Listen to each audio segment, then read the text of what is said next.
Queridos amigos, vocês me escutam? Ótimo. Porque se vocês não me escutam, é um grande problema. Tenho que elevar a minha voz.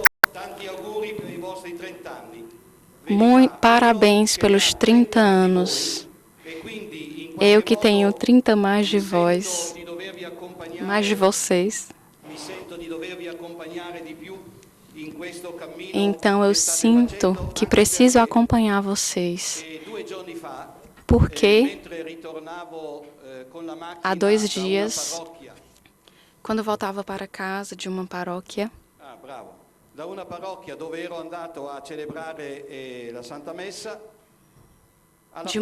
onde eu fui celebrar uma missa, na parada do ônibus, eu vi alguns de vocês e eu reconheci por causa do tal. Então eu baixei a janela do carro e eu disse, esses são do Shalom. E eu disse, Shalom, vocês pertencem a mim. Porque, Shalom, vocês são os novos evangelizadores.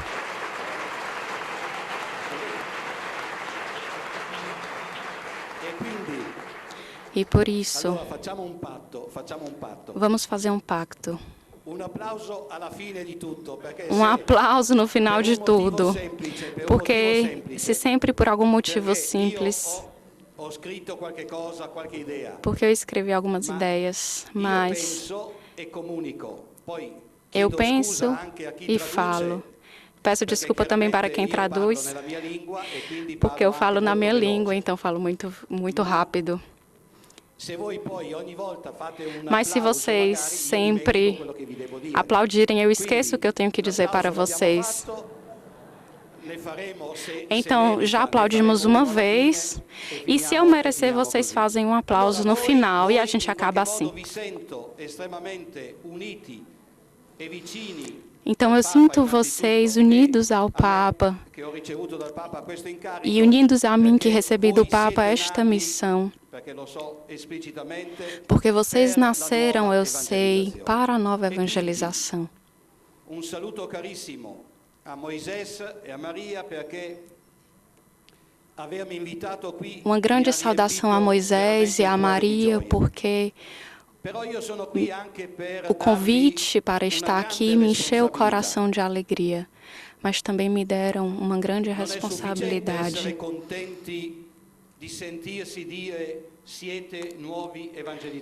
Não é suficiente se sentir novos evangelizadores. É necessário também acolher a responsabilidade de serem evangelizadores. Então, eu estou aqui para orientar vocês, para provocar vocês, para tentar fazer nascer em vocês o interesse pela nova evangelização.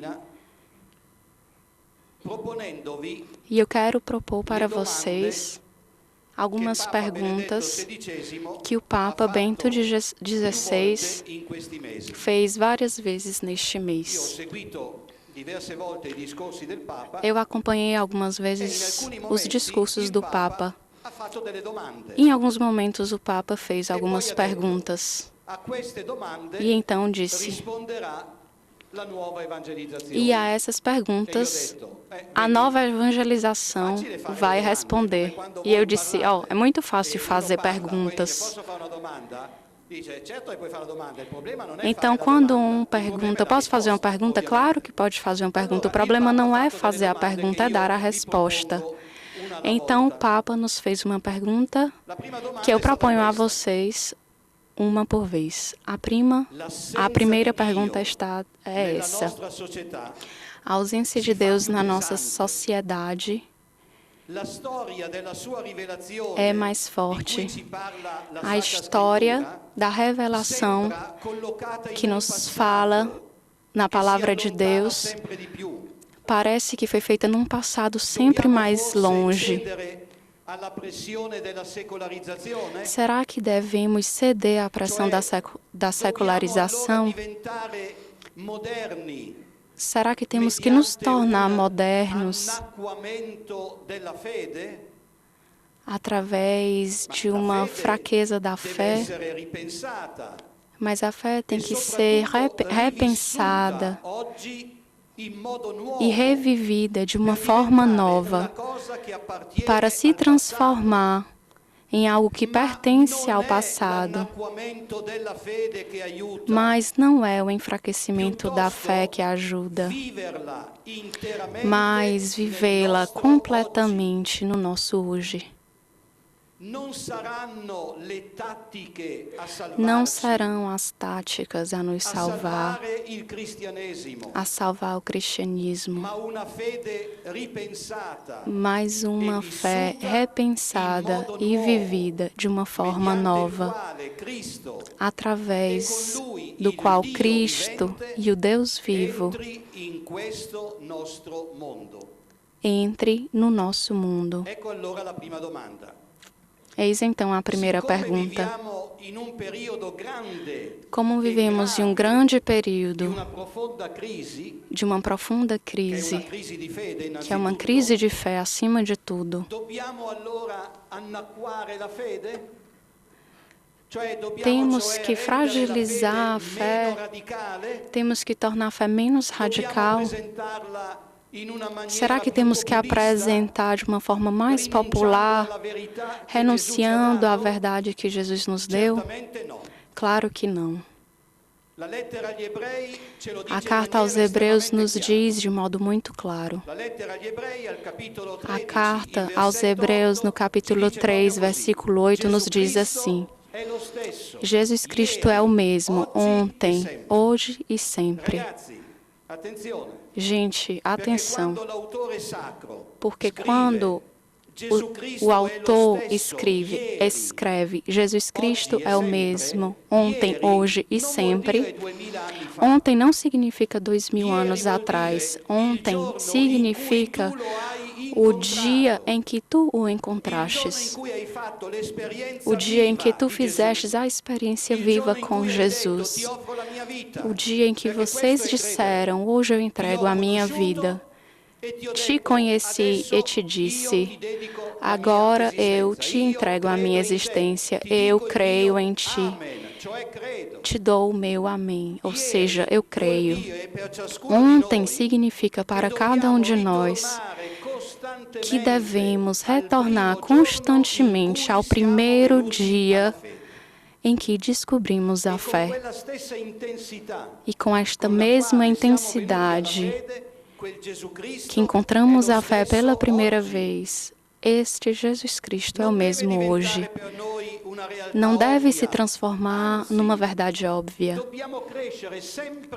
Temos que crescer sempre mais no conhecimento da revelação, o Deus que nos vem aos poucos ao nosso encontro e aos poucos nos pede de o conhecermos sempre mais. São Boaventura, que foi um grande santo, tem uma bela expressão. Aquele que ama quer conhecer sempre mais a pessoa amada e quer encontrar também as razões por que ama. Não se acontenta de amar, quer encontrar as razões, quer dizer por que ama. Então, esta é a primeira missão. Nós somos chamados a dar a nossa existência, dia após dia, com toda a nossa pobreza, com todas as nossas contradições, fraquezas, dia após dia, conhecendo sempre mais profundamente o mistério da nossa fé.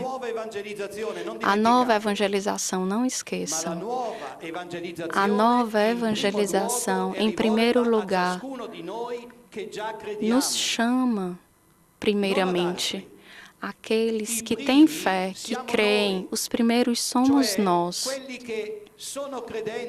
Aqueles que creem, aqueles que deram a própria vida.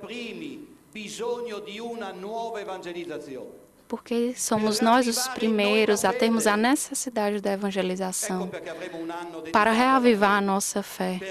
Eis porque teremos um ano dedicado à fé, para renovar a nossa fé, para sermos conscientes que temos essa missão de levar aos outros o Evangelho que salva. Nós somos evangelizadores. Temos que manter vivos em nós esta missão do nosso batismo. Não podemos nos distanciar. O grande problema que temos hoje na igreja é que os cristãos não sentem mais a exigência e a necessidade de comunicar aos outros a própria experiência de Cristo. Esta é a crise. Ou seja, nos fechamos em nós mesmos. Não temos mais porque, olhem, tem um problema na base de tudo isso. Provavelmente não acreditam mais que Jesus é a via, a verdade e a vida. É o caminho, a verdade e a vida. Mas nós acreditamos verdadeiramente que Jesus é a verdade? Gente, olhem, por exemplo, os muçulmanos não têm medo de dizer todos os dias: Alá é o único Deus verdadeiro. E o Islã é a única verdadeira religião. Nós não nos ofendemos se eles os dizem, mas será que nós dizemos que Deus, revelado em Jesus Cristo, nosso Pai, é o único Deus verdadeiro? Se nós não dizemos, ao menos nós acreditamos nisso, que Ele é o único Deus verdadeiro,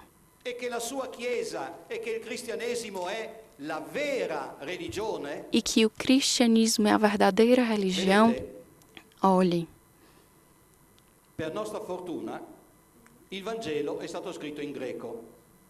O Evangelho foi escrito em grego, porque se foi estado escrito em latim, não tínhamos um problema, porque o latim não tem um artículo. E então, quando Jesus diz, eu sou o caminho, a verdade e a vida, em latim se disse caminho, verdade e vida. E provavelmente, durante esses anos, alguns cristãos leu só em latim. E sabe o que fizeram? Traduziram esta palavra, eu sou caminho, verdade e vida, ou seja, eu sou um dos tantos caminhos, uma das tantas verdades, uma das tantas vidas que foram dadas. Eis porque, para nossa sorte, porque eu digo para nossa sorte, este evangelho foi escrito em grego, que tem o artigo. Então, quando Jesus o disse, eu sou a verdade, não uma verdade. Mas imagine, desculpem, nós conhecemos o Evangelho. Mas vocês imaginam que Jesus poderia dizer, eu sou um dos tantos profetas que veio, eu sou um de tantas pessoas. Não, nunca disse isso. Porque não poderia dizer isso aos discípulos, João, vem, segue-me. Pedro, deixa as redes, segue-me. Mas vocês acham que ele teria dito que ele é a verdade se ele não tinha essa consciência? Então eu me pergunto, por que esquecemos disso? Por quê? O que foi que aconteceu? Nós enfraquecemos a fé, enfraquecemos a verdade da revelação. O que foi que aconteceu na nossa vida, nas nossas comunidades?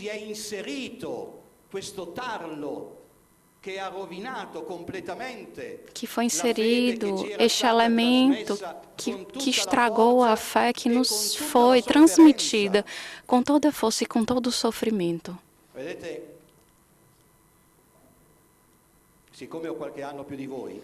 Como eu tenho alguns anos a mais de vocês, quando caiu o muro de Berlim, vieram estudar aqui em Roma muitos jovens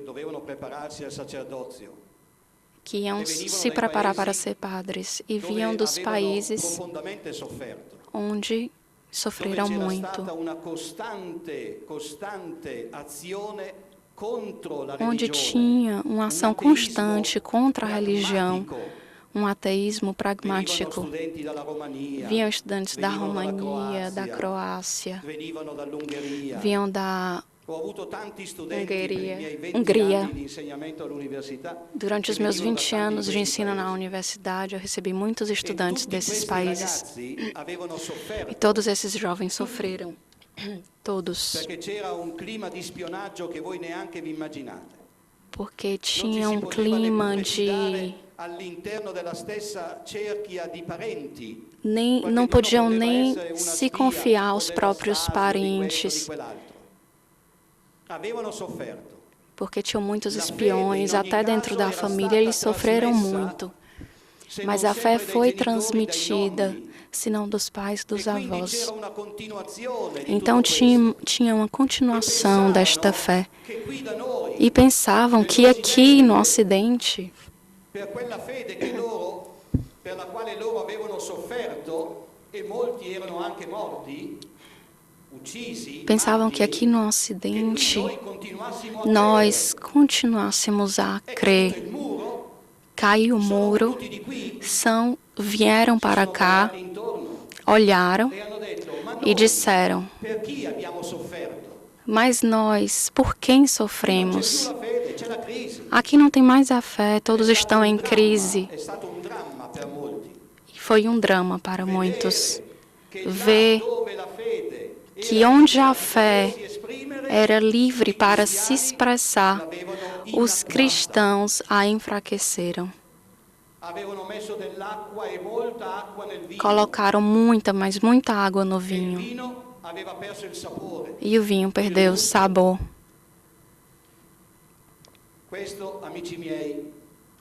Isso, meus amigos, é o primeiro passo da nova evangelização. Renovar em cada um de nós a certeza da nossa fé, com tudo aquilo que a fé nos dá. Vou voltar sobre este tema. Para poder realizar esta dimensão, nenhum de nós tenha medo de dizer que é preciso estudar a fé. A fé também precisa ser estudada. Passaram 20 anos de quando João Paulo II nos deu o Catecismo da Igreja Católica. O catecismo onde em 4 partes é indicado todo o caminho que o cristão deve realizar. Porque não é um estudo alternado. A catequese é um estudo sistemático, passo por passo. Então, eis aqui o primeiro passo. Por que tu crês? Eu não quero só saber o conteúdo da fé. Preciso também saber se você é capaz de responder a pergunta que podem ser feitas a você. Por que você tem esperança? Por que você crê? Por que você é feliz? Voltei há pouco tempo dos Estados Unidos, onde eu visitei um centro de nova evangelização e encontrei várias pessoas. E um dos jovens que estava lá foi batizado na Vigília Pascual. E ele me diz, então eu perguntei, o que foi que te levou a escolher o batismo? Era um jovem de 22 anos. Os pais não queriam de jeito nenhum, até porque eles são hebreus. Mas ele não acreditava muito em tudo isso. Sabe o que ele me respondeu? Porque eu via esses que vinham aqui, eu lhes via cheios de alegria. Então eu me perguntei, por que eles são assim felizes? Vocês veem de onde o Senhor pode suscitar, fazer nascer e mexer nos corações. Também a nossa alegria transforma o coração das pessoas. A saudade de Deus que não pode ser suprimido dentro de nós. Então, por que acreditas? Por que acreditas? Me deem a razão. O catecismo te responde, te dá as razões.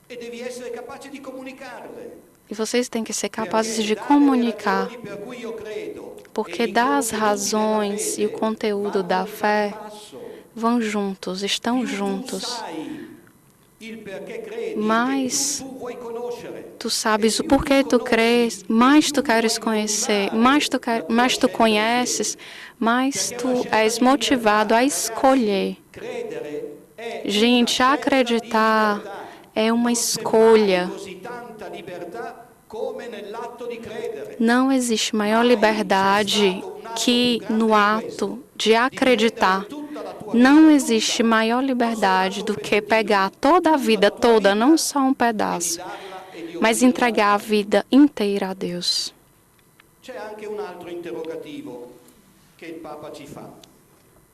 Tem outra interrogação que o Papa nos faz. O segundo. Vejamos, no nosso mundo rico ocidental, tem carência. Tantas pessoas são carentes da experiência da bondade de Deus. Não encontram nenhum ponto de contato com as igrejas institucionais e as suas estruturas tradicionais. Por quê?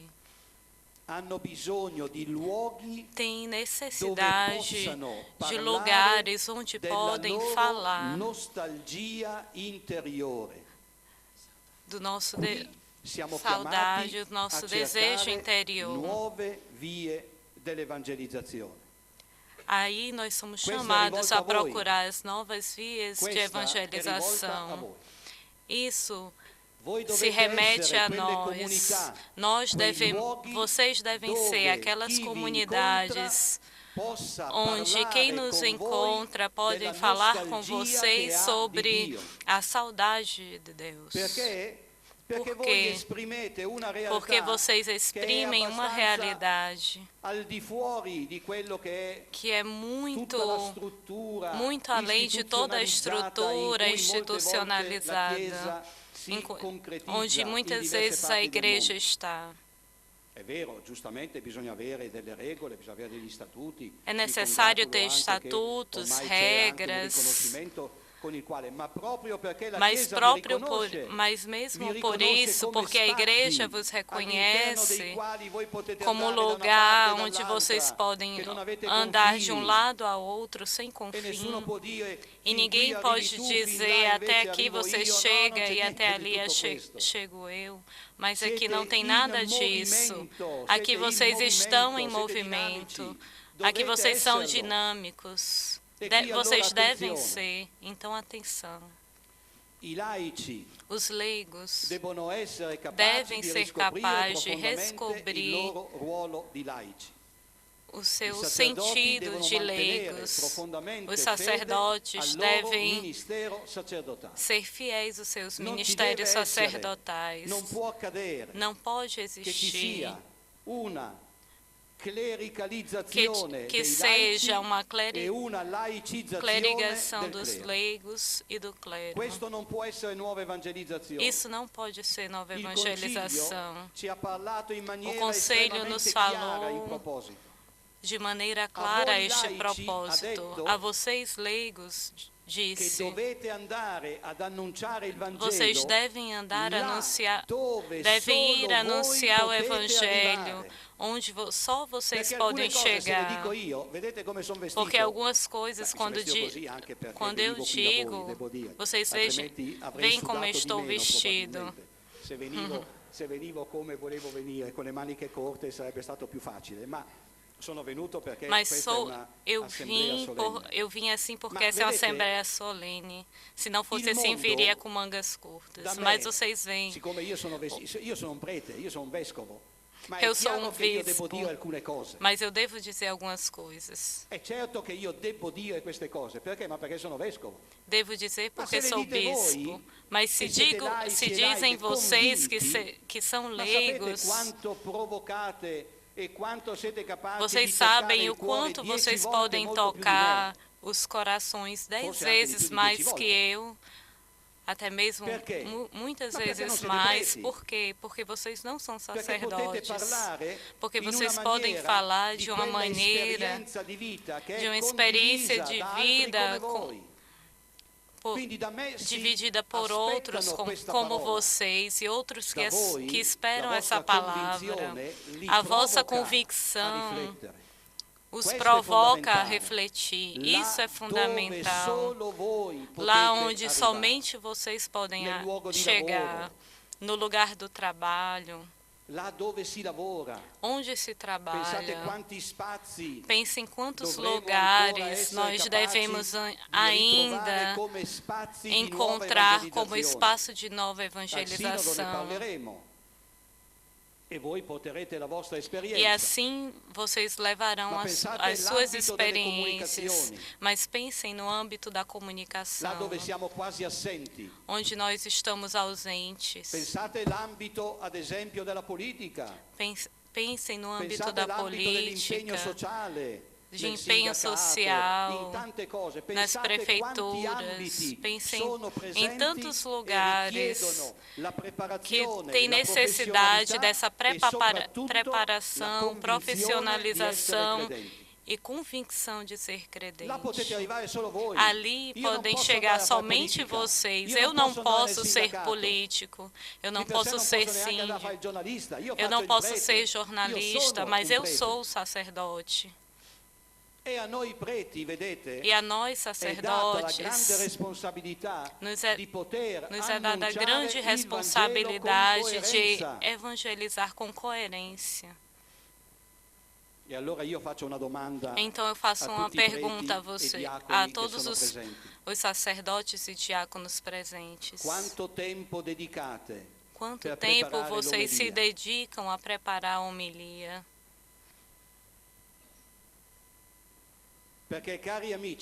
Porque, caros amigos, tem pessoas que fogem das nossas igrejas porque nós não sabemos anunciar, não sabemos pregar. Isso não pode acontecer. O povo de Deus tem direito de escutar a palavra de Deus. Não se improvisa uma explicação da palavra de Deus. É uma ofensa à palavra de Deus. E é o enfraquecer um direito que o povo tem. Nós temos uma grande necessidade nesses últimos anos, uma grande responsabilidade de uma formação contínua no anúncio da palavra de Deus, no anunciar a palavra de Deus, de encontrar o tempo necessário para preparar-se. E como se anuncia na homilia, se prepara a catequese que devemos participar. Vocês sabem, meus amigos, quando celebramos o mistério, porque a nova evangelização encontra um lugar muito importante na liturgia. Quantas pessoas vêm, por exemplo, quando celebramos o batismo, quando celebramos a primeira comunhão, quando celebramos a crisma, mas ali é o bispo que prega, quando celebramos o matrimônio, quando fazemos o funeral. Tantas ocasiões para que a palavra de Deus possa chegar no coração das pessoas que estão presentes, mas que tantas vezes estão longe da igreja, que vêm somente nesse momento, estão indiferentes à vida da comunidade cristã. Não conhecem nem mesmo a fé. O segundo círculo da nova evangelização é referida a todas essas pessoas. São os batizados que não sabem mais que são batizados. Aqueles que se tornaram distantes. Aqueles que falam de maneira contraditória. Sou cristão, mas não pratico. Que não quer dizer nada. Eu sei o que quer dizer, mas a nível linguístico não quer dizer nada. Porque se você diz palavras, devem ter sentido. Se você diz que é cristão e depois diz que não é praticante. Porque cristão é é uma pessoa que vive, que coloca em prática, que coloca em comum. Nesse segundo círculo, cristãos não praticantes, indiferentes, que não interessam a nada a eles, no individualismo, na cultura de hoje, que faz morrer porque não tem mais relação pessoal. Ali, a nova evangelização deve chegar. Tantas ocasiões nós temos para mostrar que aquilo que nós celebramos não é um rito externo, mas são sinais e palavras que tocam a vida de cada dia, que dão respostas às nossas perguntas. Se nós pegamos o segundo capítulo dos Atos dos Apóstolos, o que nós encontramos? Encontramos a vida da comunidade. E o que é que nos diz? Eles anunciavam a palavra do Senhor. O anúncio. E o que é que eles diziam? Jesus Cristo é vivo. Jesus Cristo nos trouxe a salvação. Uma vida além da morte. Isso é a salvação. Depois dessa vida, tem a verdadeira vida.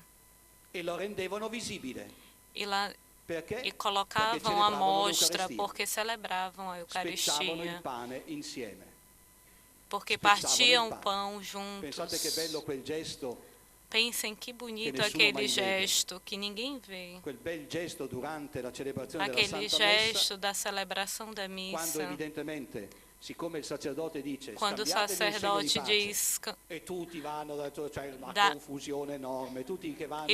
todos aqueles que fazem uma confusão no momento da paz e que não olham aquele momento. Naquele momento, não conseguem mais ver o ato de Jesus. Naquele momento onde Jesus se mostra como aos discípulos de Emaús. E eles reconheceram no ato de partir o pão. Pensem que sinal estupendo, onde nós somos chamados a reconhecer que aquele é o corpo de Cristo, aquele que foi anunciado a você, ali você pode o pegar, pode tocar, ali é o corpo de Cristo e ali o que você responde, amém, creio. Terceiro momento da comunidade. E ninguém tinha necessidade. Colocavam.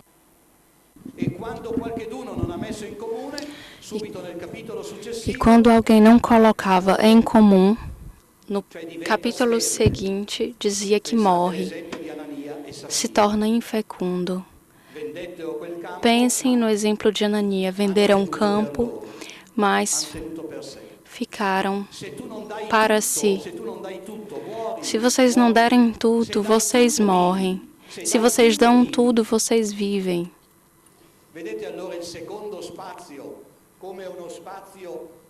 Então, este segundo espaço se torna para cada um de nós uma provocação para viver da fé.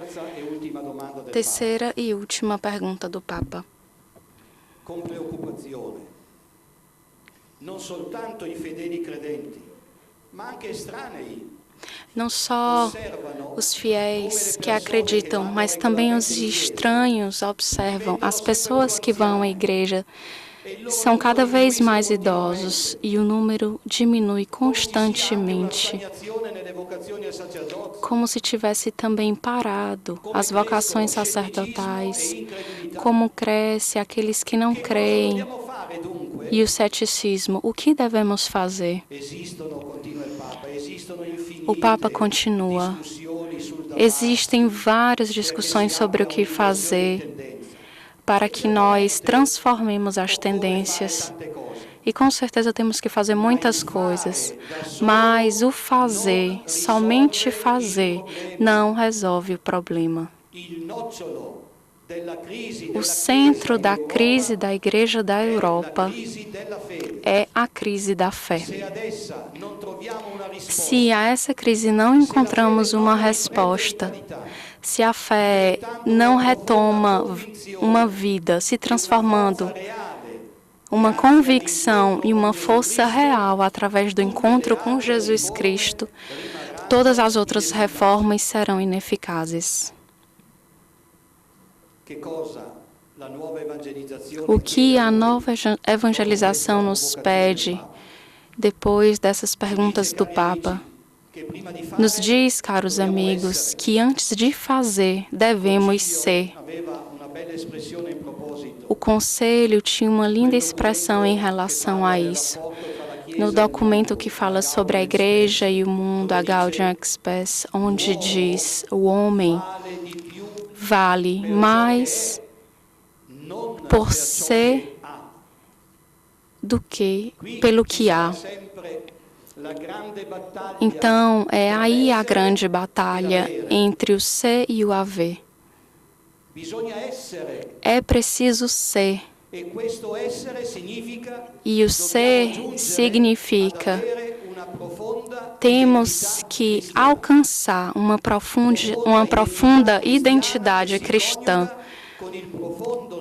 Uma profunda identidade cristã que é ligada, uma profunda pertença à igreja, à comunidade, que vá para longe de nós toda tentativa de fechamento em si mesmo. O cristão é uma pessoa pública. Vocês foram. O sinal da cruz está sobre a testa de vocês. Ninguém pode cancelar. Temos que ser capazes de, com a própria vida, através desse sinal da cruz, que o sinal resplandeça em todos e para todos. Falei para vocês do capítulo 3, versículo 8 da carta aos Hebreus. Jesus é o mesmo ontem, hoje e sempre. Mas por que o autor diz assim? Para entender por que diz assim, temos que ler o versículo anterior, o versículo 7. O versículo 7 diz assim: Olhem para os vossos chefes que vos anunciaram a palavra de Deus, considerando com atenção a força de vida, os imitem na fé. Gente, um texto maravilhoso, estupendo. Alguns meses atrás me pediram para falar, algumas pessoas, a maioria não cristãos. Esses grupos que falam de leadership, de liderança. O que é que eu sei de liderança? É um problema a liderança. Então eu digo, tá, tudo bem, vou dizer aquilo que eu sei. Então eu comentei esse versículo. Porque diz, olhem para os chefes de vocês. Então os chefes, o que é que significa os chefes? O que é que significa um chefe?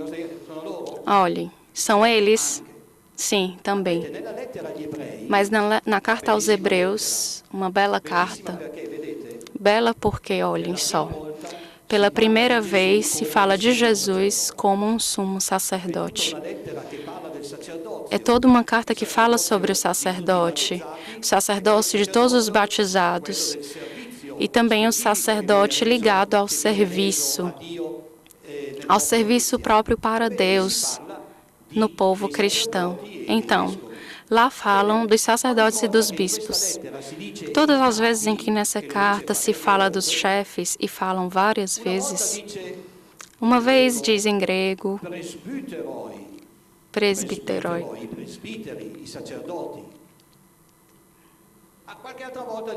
Outras vezes dizem episcopoi, ou seja, os bispos. Então, como eu sou muito curioso, deixa eu ver o que é que eles querem dizer chefe, o que é que eles usam quando querem dizer chefe. Então, pela primeira vez em toda a carta, não dizem nem presbiteroi, nem episcopoi, nem sacerdotes, nem bispos. Dizem ecúmenoi. E eu disse, interessante. Ecúmenoi. Sabem onde encontramos esse mesmo termo no Evangelho, onde Jesus diz, quem de vocês quer ser o primeiro? Seja o servo. Vocês querem ser os primeiros? Vocês devem servir. E é muito bonito. Porque quando o autor diz, olhem para os vossos chefes, nos diz, olha quem em meio a vocês está servindo. Olha quem em meio de vocês realiza o primeiro serviço. E qual é o primeiro serviço? Os vossos chefes que anunciaram a palavra de Deus. Vocês querem ser chefes? Querem ser líderes? Como diz o mundo de hoje, tem que ser servo. Tem que anunciar a palavra de Deus. E como diz o documento mais belo do Conselho Vaticano II, a Constituição Deo Verbum, que é o mais bonito porque é aquele que eu estudei mais, claro, então é o mais bonito. E é aquele que eu ensinei durante 20 anos. Ninguém pode se colocar acima da palavra de Deus. Ninguém. E o texto diz claramente, nem o magistério da igreja vem acima da palavra de Deus, mas serve a essa. Olhem, tem um mundo na nossa frente. Tem um mundo de pessoas que não acreditam. Este terceiro círculo da nova evangelização, a eles nós somos enviados. Mas em que modo? Claro que servindo e anunciando a palavra de Deus. Mas atenção. Considerem com muita atenção o estilo de vida deles. Meus queridos, é um golpe. Isso é um golpe porque nos diz que nós temos que viver como cristãos. Temos que viver como cristãos. Temos que ser testemunhos de Cristo. Eis a grande palavra que temos que redescobrir. O testemunho. E nesse período de Páscoa, nós anunciamos Cristo morto e ressuscitado, e nós somos testemunhas. Se vocês veem, cada vez que os apóstolos Pedro e todos os outros dizem, nós somos testemunhos, tem uma bela expressão de Paulo VI, quando o último sínodo que fizemos sobre a evangelização, 1973,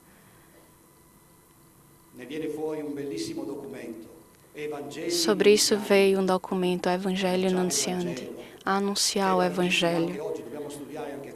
Também temos que estudar esse, é muito válido para hoje. E o Papa nos diz, o mundo de hoje não escuta mais os maestros, mas quer os testemunhos. E se escuta os maestros, o faz porque eles são testemunhos. Eis aqui o programa. Considerem atentamente o estilo de vida deles. E então vocês o seguirão. Então, se os nossos estilos de vida são se tem confiança no nosso estilo de vida, se o nosso estilo de vida são coerentes com o Evangelho. Queridos amigos, podemos dizer muitas coisas sobre isso, mas eu quero dizer uma só coisa. Ninguém de nós caia na armadilha da cultura moderna. Nenhum de nós caia na armadilha da cultura moderna. Existem estilos de vida que aos cristãos não pertencem, que não nos pertencem. Não temos que ter medos. Nós somos uma minoria, mas não tem problema. O futuro pertence ao nosso estilo de vida, não aos outros. Vocês têm fé, mas me digam, vocês vão morar juntos, então é porque vocês não acreditam mais no matrimônio. Vocês são cristãos.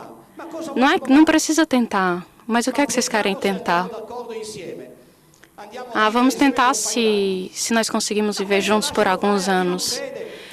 Mas isso deixe para aqueles que não creem. Vocês são cristãos, isso não pertence a vocês.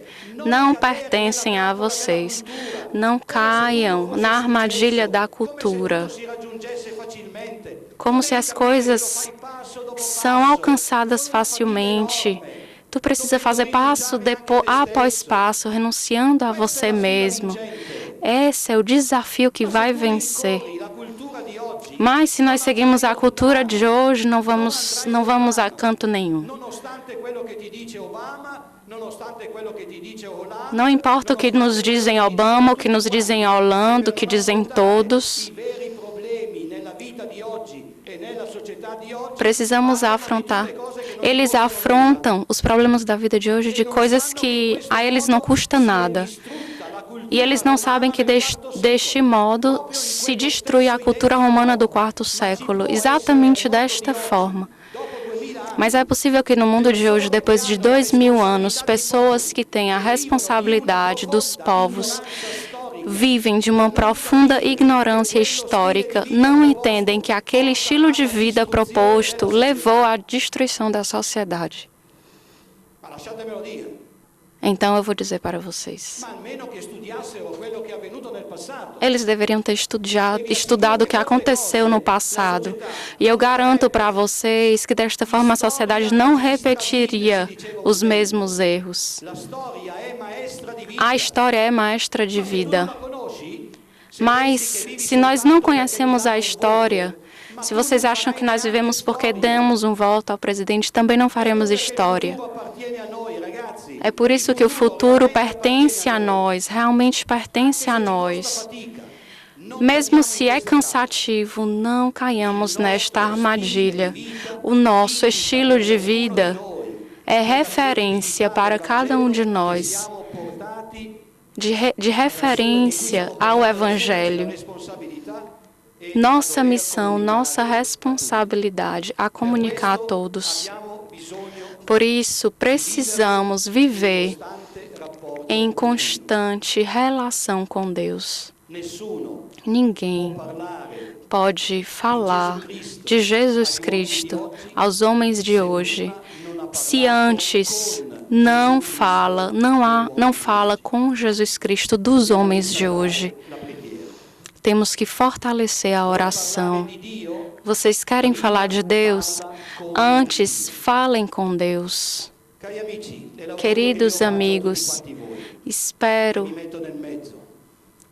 que todos vocês, eu também, espero que possamos realmente termos consciência da grande missão que pertence à Igreja, ou seja, a cada um de nós nos próximos anos. Fortalecer a nossa fé, nos tornarmos fortes, firmes na fé, na rocha, unidos a Pedro, que é o sinal da unidade de todos os batizados. Sermos capazes, quando cresceremos na fé, a comunicá-la, a não guardar só para nós esta riqueza, mas comunicá-la mesmo que em vasos de argila, e que através dessa comunicação possa realmente tornar vida em nós, que o Espírito Santo nos ajude para que, como no dia de Pentecostes, sejamos capazes de abrir as portas e retornarmos às praças para anunciar Jesus Cristo morto, ressuscitado, que nós somos testemunhas. Muito obrigada.